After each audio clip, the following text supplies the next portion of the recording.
Al, salamatсыздар ма, балалар? Отырамыз, балалар. Жақсы. Балалар, бүгінгі сабағымызға дайын болсақ, қазір бір-біріміздің көңіл күйлерімізді қарайықшы. Кәне, Рамазан келе ғой. Айгүлкем, бір-бірімізге сабағымызға сәттілік тілейміз. Мария, келе ғой. Ал, Кенже, келе ғой. Ибрахим, келе ғой. Ал, әділдік тілейсің. Жақсы, жарайсың. Ал, Ибрахим, тартып? Жарайсың.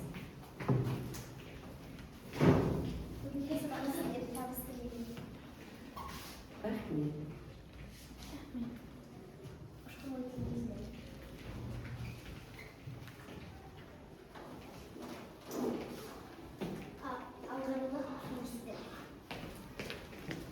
Жақсы. Балалар, қазір үй тапсырмамызды пысықтап өтеміз. Олай болса, үй тапсырмамызды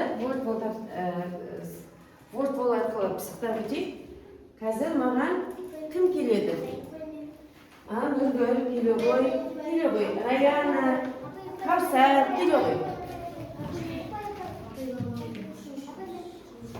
Ал.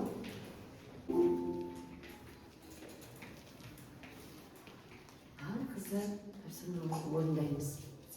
Үй тапсырмасына кім-кімдер, нелер сұрақтарына жауап беретін сөздерді табуымыз керек екен.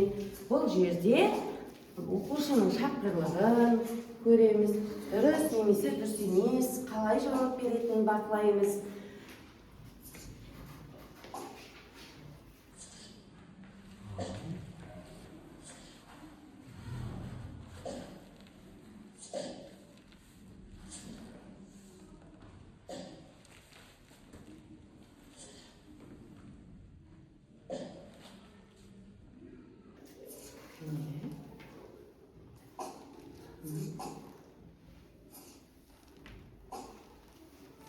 Бәріміз қарап, оқып, қарап отырамыз, е?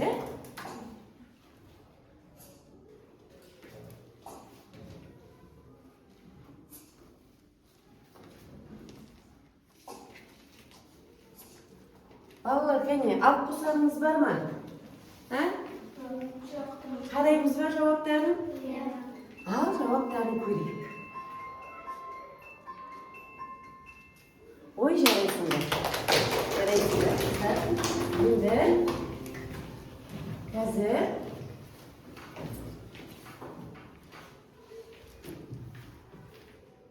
олай болса, балалар, біздер осы кезге дейін зат есімнің не екенін білеміз.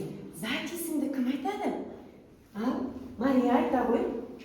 Зат есім заттың атын білдіреді. Зат есімнің сұрақтары кім, не, кімдер, нелер. Тағы кім айтады? Төрайла айта ғой. Зат есімнің заттың атауын білдіретін сөз табы.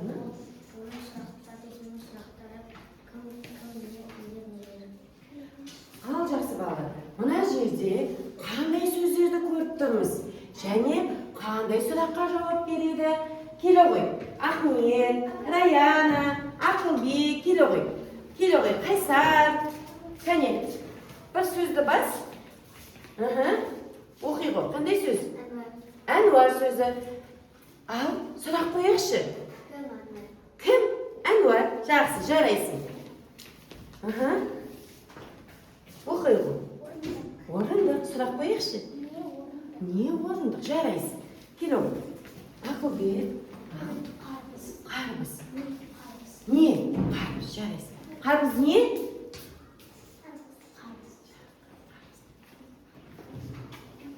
Кітап, не кітап? Кітап, не? Келе ғой. Айнас. Келе ғой. Рамазан. Дейсің бай Рамазан келе ғой. Арыстан. Не? Арыстан. Кім балалар? Кімде? Балалар. Көпшіліктері жақсы. Тағы келе ғой. Көсір. Нелер көдер. Жақсы балалар. Сендер сабақтың тақырыбымызды болжадық, е? Жарайсыңдар. taqdirimiz zat isim. Al, bugungi taqdirimiz ne ekan bolalar? Zat isim. Olay bo'lsa, bugungi taqdirimizning maqsadi Сәлеметсіздер ме, оқушылар? Мен жасанды интеллектім. Бүгінгі сабағымызды бірге бастайық. Бірінші кезекте сабақтың мақсатына назар аударайық. Бүгін біз жаңа білімді меңгеріп, оны тәжірибеде қолдануды үйренеміз. Сондықтан әр тапсырманы сабақ мақсатына сай орындауға тырысыңдар. Ал енді сынып ережесін еске түсірейік. Бір-бірімізді тыңдаймыз және сыйлаймыз. Белсенді боламыз. Уақытты тиімді пайдаланамыз. Қателесуден қорықпаймыз, себебі қателесуде оқу. Барлық тапсырмалар дескрипторлар негізінде бағаланады. Сондықтан әр қадамда сол көрсеткіштерге назар аударыңдар. Мен сендерге сәттілік тілеймін.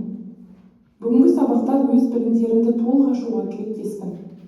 Ал кеттік жаңа білімге бірге қадам басайық. Жақсы балалар. Өтіп пе? Енді олай болса, Сәлеметсіңдер ме? қазір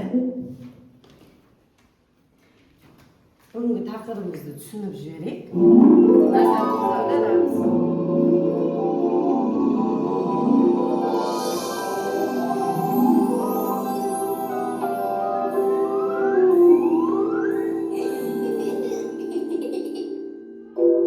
Ай мектеп.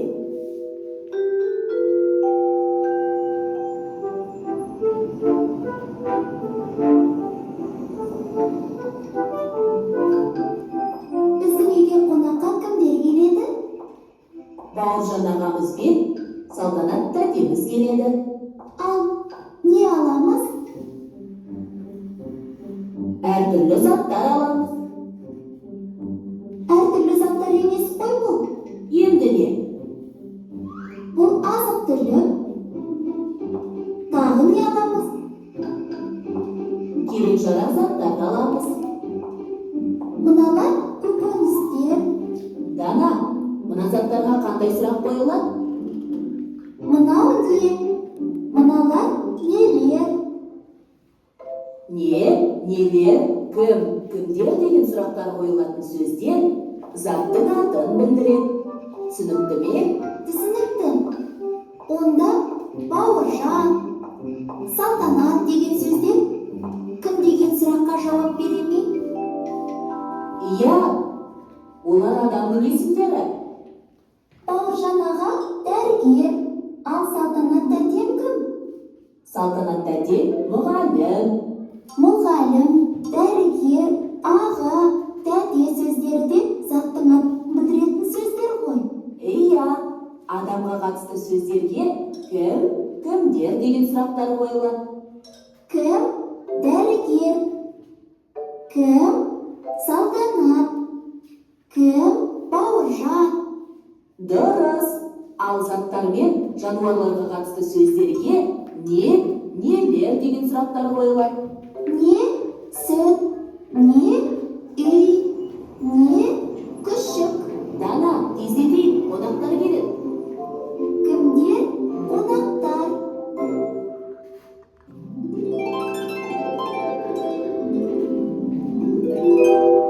Қайталайық. Заттың атын білдіретін сөздер. Заттың атын білдіретін сөздерге кім, Ал балалар, кімдер, заттың нелер деген сұрақтар қойылады. Мысалы, салтанат, сүт, азық.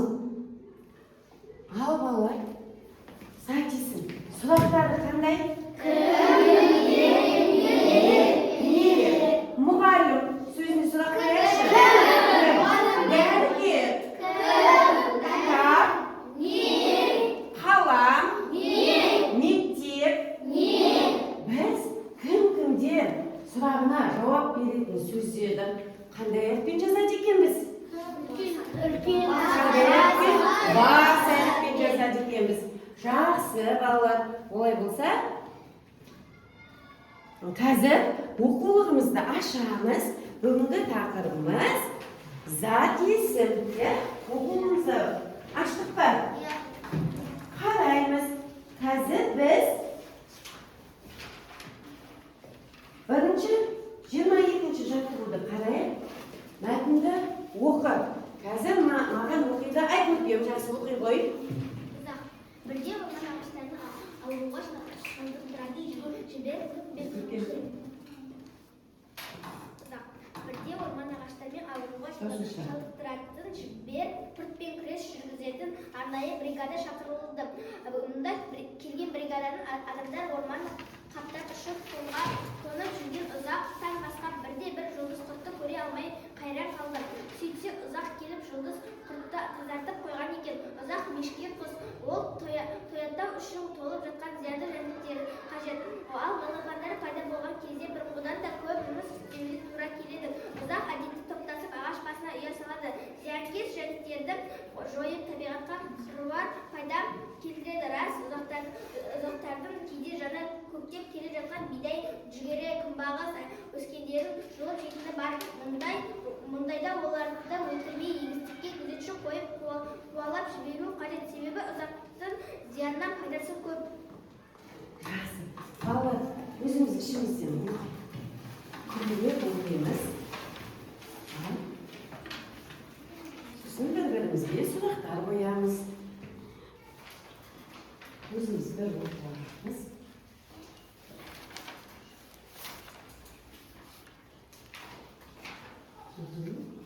Күлмелеп оқимыз.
Жақсы. Балалар, қазірсіңдер мәтінді оқыдыңдар, бір-бірлеріне сұрақ қоясыңдар, мәтіндегі негізгі ойды анықтайсыңдар, және зат есімдер негізгі және туынды екенін табатын боласыңдар. Балалар, қазір бізде жұптық жұмыс. Бір-бірімізге сұрақ қоямыз мәтін туралы. Ал, дайындаламыз. Қай жұп дайын? Қай жұп дайын? Ал, Қайсар? Ұзақ қандай құс? Ұзақ қандай құс? Ұзақ қандай құс? Нұргүл жауап беріп. Ұзақ? Мешкей құс. Мешкей құс. Жарайсың. Тағы. Раяна. Жұбыңа сұрақ қоя ғой. Құстар ұяларын қайда салады? Құстар ұяларын ағаштың басына салады. Жарайсың. Қай жұп дайын? Ал, сұрақ қоя ғой жұбыңа. Жұлдызды кім тазартты?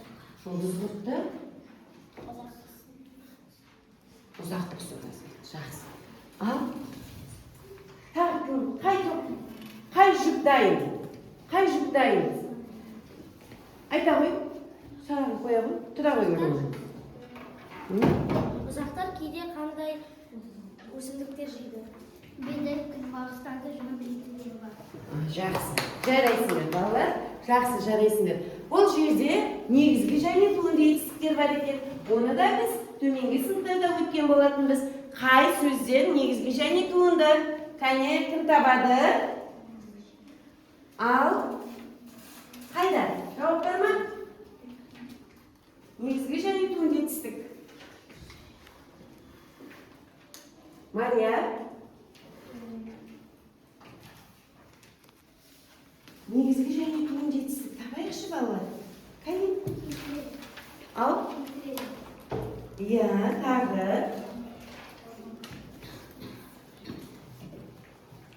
Орман. Дұрыс айтасың. Орман, негізгі етістік, туынды етістік. Да, иә? Орман, да. Жақсы, жарайсыңдар. Балалар, Endi қазір ұзақ туралы шағын мәлімет алатын боламыз. Мұқият Ұзақ қараймыз. табиғат сақшысы. Ұзақ қарға тұқымдасына жататын ақылды құс. Ол көбіне далада, егістік алқаптарында және ағашты жерлерде кездеседі. Ұзақтың қаурысына қара түсті, ал тұмсығы ұзындау болып келеді. Бұл оны басқа құстардан ажыратуға көмектеседі. Ұзақтар мейірмен өмір сүреді. Олар ағаш басына ірі ұя салып балапандарын бірге қорғайды. Ұзақтың негізгі қорегі жәндіктер мен құрт құмырсқалар. Сол арқылы ол еліне зиян келтіретін жәндіктерді азайтып, табиғатқа үлкен пайда тигізеді. Халық арасында ұзақты көктемнің хабаршысы деп атайды. Себебі ұзақтар жылы жақтан ұшып келгенде күн жылына бастайды. Сондықтан ұзақ табиғат пен адам арасындағы байланысты көрсететін ан. Жақсы. Балалар түсіндік пе? Ұзақ қандай құс екен?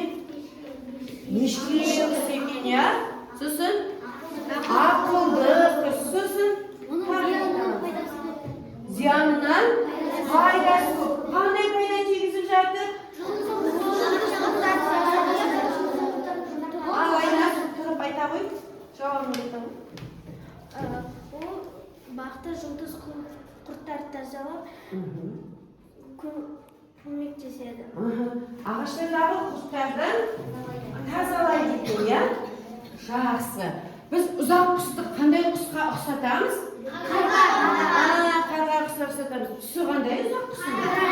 Көрдіктер ме балалар ұзақ құсын? Көргенің бар ма? Жақсы.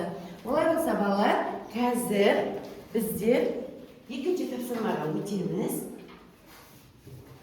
Екінші тапсырма 23-ші жаттығуды қазір оқиды. Қайсар оқи ғой? Толбек қой қайсар оқи ғой.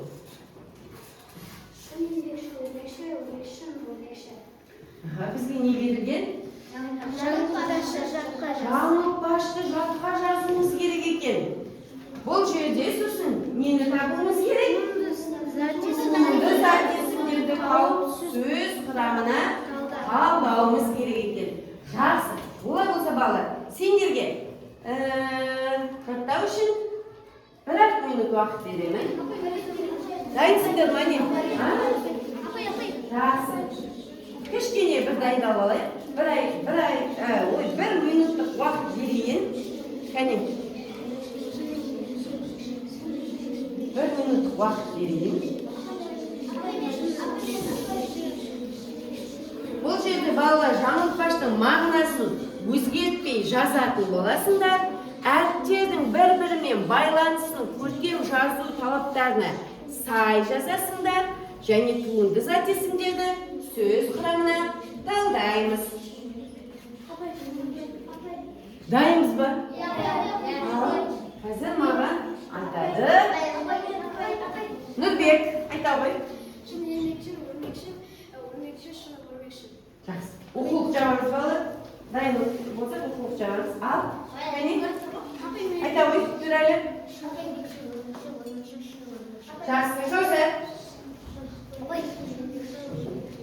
Мария. Жақсы. Олай болса қазір балалар тақтаға тапсырма жаттығуды орындаймыз. Дәптерімізді ашамыз. Күннің жадын жазамыз. Тақырыпты жазамыз. Дәптерге 23-ші жаттығуды орындаймыз. Мария, келе ғой тақтарын жазамыз. Өзіміз дәптерге оқулығыңды қой. Жатқа жазамыз, я балалар? Оқулықты жаптық па? Оқулығымызды жабамыз. Оқулығымызды жабамыз.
Шын еңбекшіл өрмекші, шын өрмекші. Балалар, қарайықшы. Дұрыс па екен? Өздеріңіз жазыңдар ма? Әне қарайық. Кім дұрыс жазды? Жақсы, жаза ғой. Жаза ғой. Жақсы. Жарайсыңдар. Таза, қатесіз. Бір-бірінің әріптерінің байланысуы. Жазамыз. Байланысуы жазамыз. Әдемі жазамыз. Енді балалар, бұл жазған жаңылпашымыздың туынды затесімдерді сөз құрамына талдаймыз. Туынды затесім бұл жерде қыраяна келі оған сөз құрамына талдаймыз.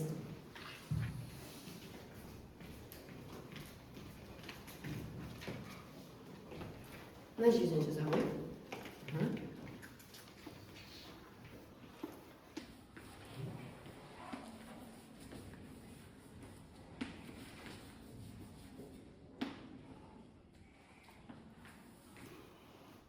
Өрмек. Ол қандай затесім? Өрмек сөзі қандай затесім? Негізгі затесім, иә? Мына жерге жазамыз. Негізгі. Жоқ, қой жаза ғой. Негізгі затесім. Ал ш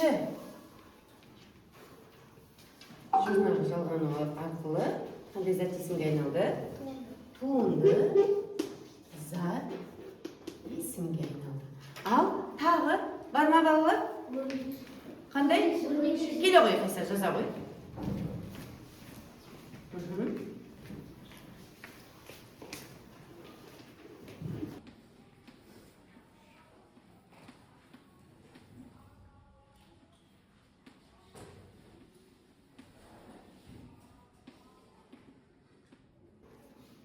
Бұл жерде туынды затесім, негізгі затесім мен туынды затесімді табамыз. Негізгі затесім өрмек. Қандай жалғау жалғаныпты? Ш. Өрнек сөзінде өрнек сөзінің әріптері қандай әріптер? Жуан немесе жіңішке? Жіңішке дыбыстан болған сөзге жіңішке жұрнақ жалғанады. Жақсы балалар, бәріміз жазып алдық па түгел? Жақсы, олай болса, қазір бір серік алайықшы. Тұрамыз. Дайынбыз ба?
Бір серігі алдық па? Жақсы, орнымызға жайғасамыз. Қазір балалар, топтық жұмысты жүрмейміз. Топтық жұмыста 3 топқа 3 түрлі тапсырма беріледі. Бірінші топ, онда жинаймыз. Екінші топтың тапсырмасы. Үшінші топтың тапсырмасы. Кәне, келеміз, жинақталамыз. Бірінші топ, жалға жаса әдісі арқылы берілген ребустарды шешесінде шыққан сөздерге ш, ш жұрнақтарын жалғау арқылы туынды сөз айтесіңдер, жасайсыңдар. Екінші топ, сөзді суретпен шеш әдіс арқылы сендер берілген суреттердің атауына ш жұрнақтың тиістісін қоясыңдар және шыққан сөздерден сөйлем құраймыз. Үшінші топтың тапсырмасы, үшінші топ сендер жұмбақтар сөйлейді әдісі, берілген жұмбақтарды шешесіңдер және шыққан сөздерге ш жұрнақтарды жалғау арқылы туынды сәйкесінде жасайсыңдар. Балалар, сендерге 7 минут уақыт береміз. 7 минут уақыт береміз. Егер уақытынан бұрын болсаңдар, неге болады? Бастап кеттік па уақыт? Уақыт кетті, кәне.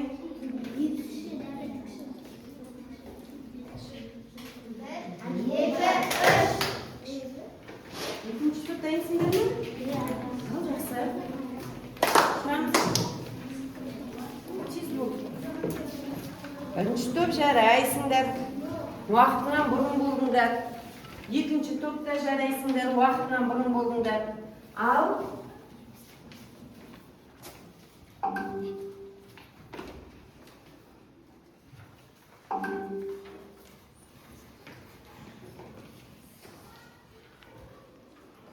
асықпай ойланамыз. Толықтай жауап береміз. Әлі уақытымыз бар.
Белсенді боламыз үшінші топ.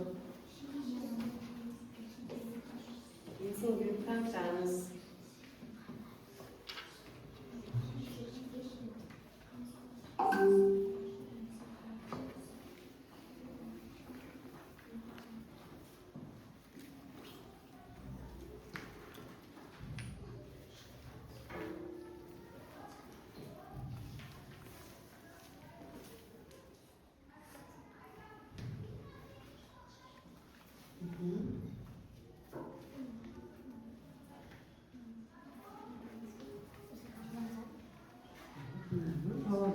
Жауабы қандай?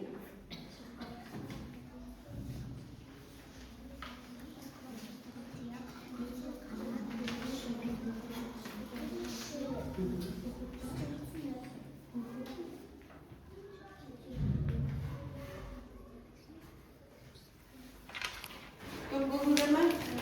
Жақсы. Жақсы. Олай болса, қай топ бірінші болды, екінші топ бар. Ал сұрағын оқып, екінші топта қай топ бағалайды? Үшінші топ бағалай ма? Ал мұқият тыңдаймыз. Берілген суреттердің атауына ш жұрнақтарын тиісті, деп шыққан сөзді қатыстырып сөйлем құрастыр. Биші, балықшы, етікші. Биші биледі, балықшы балық аулады, етікші етік тікті. Мына жерде қайсы сөз туынды, қайсы сөз негізгі?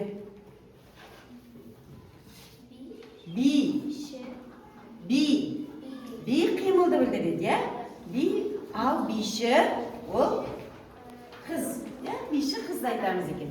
Екінші Берілген любустар шеш, шыққан сөздері ш жұрнақтарын жамал ақыра тұнды зап есімдер жаса.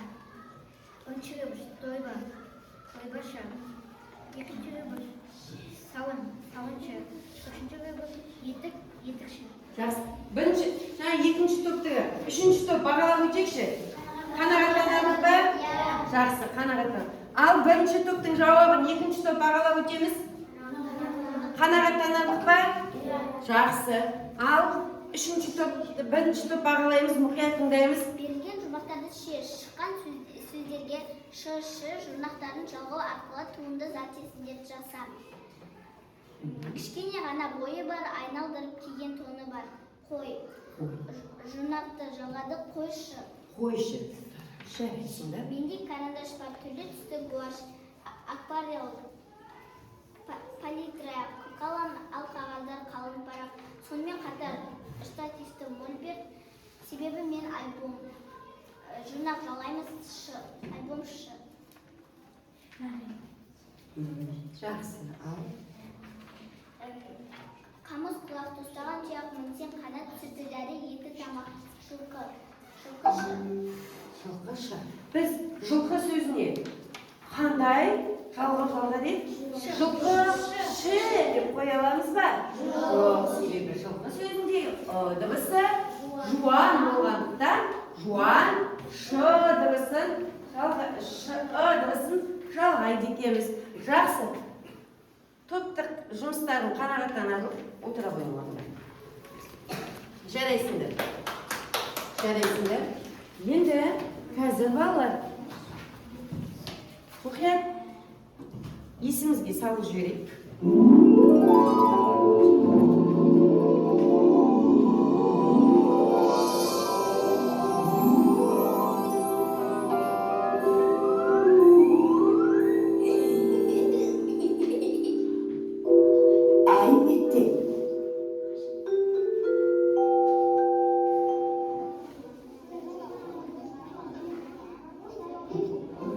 Аға, ұшақ деген атау ұш деген сөзден шыққан ба? Иә, Дана. Ұшақ деген сөз туынды зат есім. Зат есімнің басқа да түрлері бар ма? Иә, әрине. Зат есімдер негізгі және туынды болып екіге бөлінеді. Терезе, жол, қанат сияқты негізгі түбірден болған зат есімді негізгі зат есім дейміз. Ал орындық, белдік, жолаушы, ұшқыш сияқты түбір сөзге жұрнақ жалғану арқылы жасалған зат есімді туынды зат есім деп атайды. Аға, қараңыз. Мынау ұшақтан от шығып келеді. Оны ұшқын дейді. Бұл да туынды зат есім. Көрме дегенде туынды зат есім екен ғой. Иә, біз көрерменбіз. Көрермен атауы да көр сөзінен туындаған зат есім. Екеуміз қатар тұрған орындарға отырсақ, көрші боламыз. Жақсы балалар, түсіндік пе? Негізгі және есімдерді біз есімізге түсірдік. Енді балалар қазір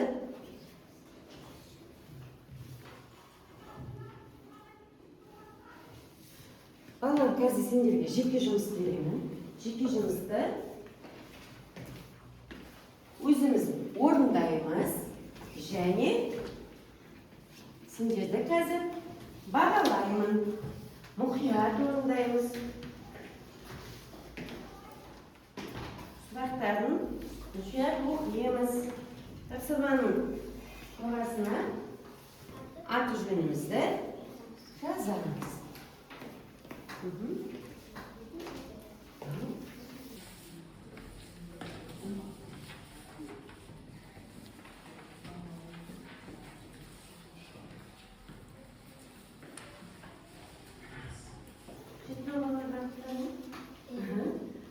Сендерге уақыт беремін, 7 минут уақыт беремін. Ал балалар тапсырманы орындаймыз. Бұл жерде сендер кестені толтыру әдісі арқылы кестені толтырасыңдар және берілген кестедегі тапсырмаларды орындайтын боласыңдар. Зат есімнің түрін дұрыс анықтайды, сөздің түбірін дұрыс көрсетесіңдер және жұрнақты дұрыс дұрыс ажырату керексіңдер, және сөздің мағынасын түсіндіру керексіңдер, сөйлемді дұрыс құрастыруды білу керексіңдер. Ал жақсы балалар, кәне уақыт кетті. Әдемілеп, мұқият тапсырманы орындаймыз.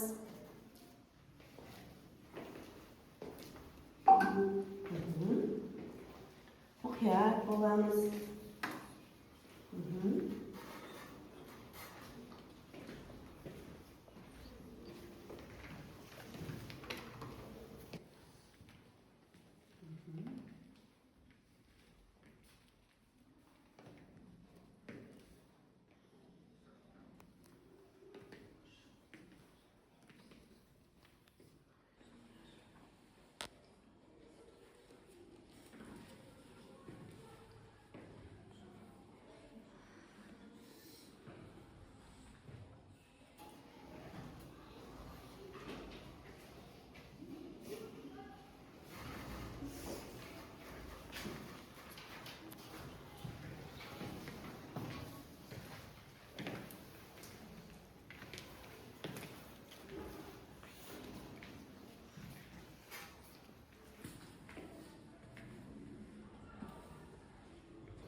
Orundayız.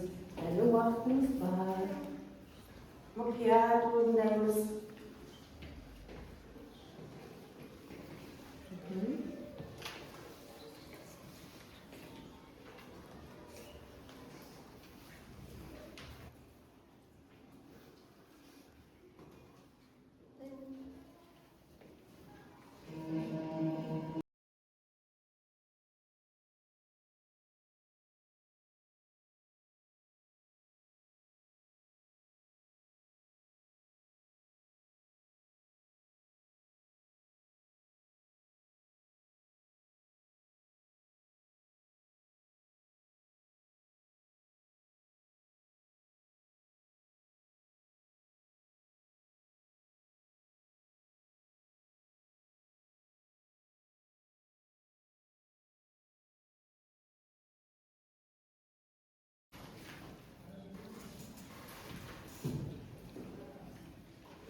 Тапсырманы орындап жатырмыз ба? Иә. Олар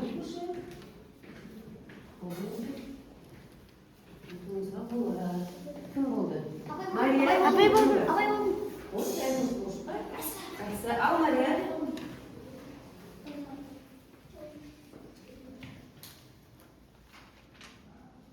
Жақсы, жарайсың. Мария, бүгінге саған 10 ұпай.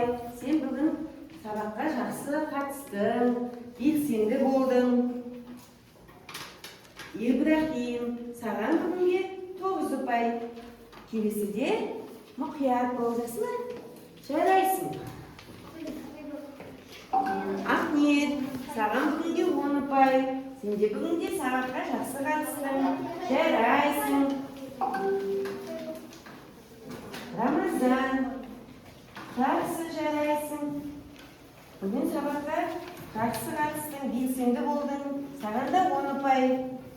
Раяна, жарайсың. Топтық жұмыста да, жеке жұмыста да белсенді қатыстың. Жарайсың, саған да 10 ұпай. Айкөркем. Айкөркем 10 ұпай. Жарайсың. Олжан. Олжан, саған бүгін 7 ұпай. Келесіде бұдан да мұқият бол. Нұргүл, жарайсың. 10 ұпай. Белсенді қатыстың бүгін сабаққа. Қайса, жарайсың. 10 ұпай. Айнас, жарайсың. Онықбай. Нұрәлі жарайсың. Онықбай, бүгінгі сабаққа белсенді қатыстың. Нұрбек, жақсы жарайсың.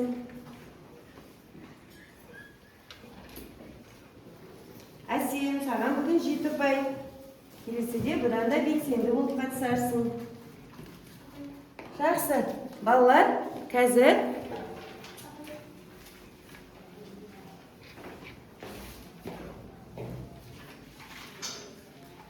жақсы, Ақылбек, саған бүгін 8 ұпай. Жарайсың. Ақнұр, жарайсың. Саған бүгін 7 ұпай. Балкенже, жарайсың. 10 ұпай саған. Жақсы, балалар, олай болса, енді сабақтың мақсатын қайталап өтейікші. Балалар, біздің сабағымыздың мақсаты оқыған мәтініміздегі негізгі ойды анықтау. Негізгі ойды анықтадық па, балалар? Жақсы, жарайсыздар. Мәтіндегі негізгі және туынды негізгі зайдесіндерді таптық па? Ал қай сөз еді? Кім айтады? Орманда. Бұл жерде орманда қай сөз негізгі зәтесі? Орман негізгі зәтесі? Орманда туынды зәтесі. Тағы қандай? Ақнұр айта ғой. Құрт негізгі зәтесі. Құрт сөзін таптың, иә? Құрт.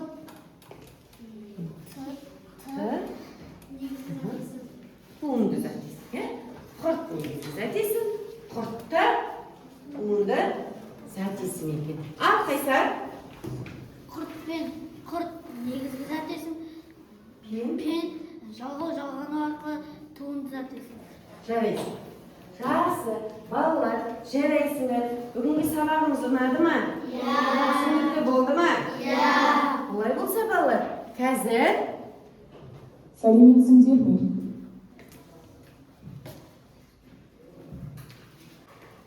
Ал жақсы балалар, бүгінгі сабағымыз түсінікті болса, барлығы түсінікті, сұрағым бар, түсінбедім деп өзімізге кері байланыс жасаймыз. Бірінші топ келе ғой, бірінші топ. Кәне, сабақ түсінікті болды ма? Кері байланыс жасап жіберейік.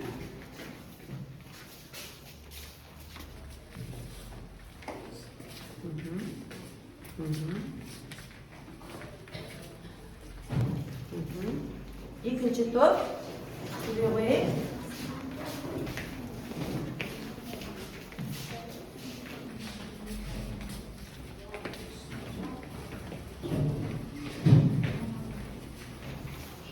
Үшінші топ келе қойайық.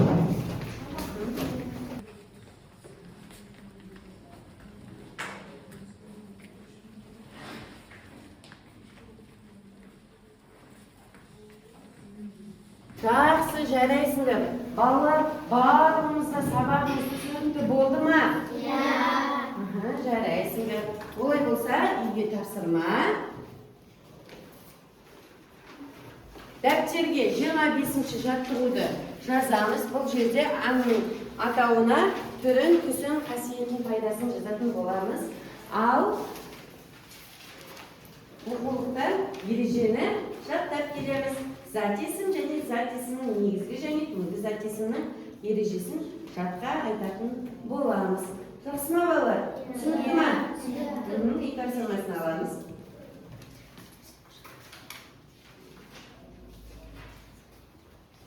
Жазып алдық па? Жақсы балалар, жарайсыңдар. Ал бүгінгі сабақтарыңа жақсы қатыстыңдар. Жақсы қош сау болыңдар. Сау болыңдар.